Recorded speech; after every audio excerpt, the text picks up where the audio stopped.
अवोत्तरोत्तरहादः अवदक्षिणोत्तरहादः अवचोद्वादः अवधारादः सर्वतो मां पाहि पाहि समन्तात् स्वाहा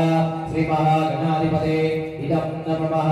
तं वाग्मयक्षं चिन्मयः तं आचिदान्तं स्वाङ्कृष्णं चिन्मयः तं आनन्दमेशं ब्रह्ममयः तं सच्चिदानन्ददिवसे तं प्रत्यक्षं ब्रह्मासे तं ज्ञानमयो विज्ञानमयो श्री स्वाहा श्री महागणाधिपते इदं नमः सर्वं जगदन्वतो जायते सर्वं जगदन्वस्य सिजते सर्वं जगदन्वैलमेशते सर्वं जगदवे प्रत्येते स्वाहा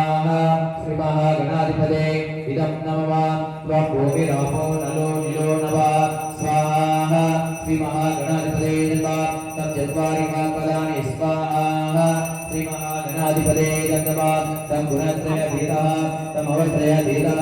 तं देवत्रयधीतः तं कालत्रयधीतः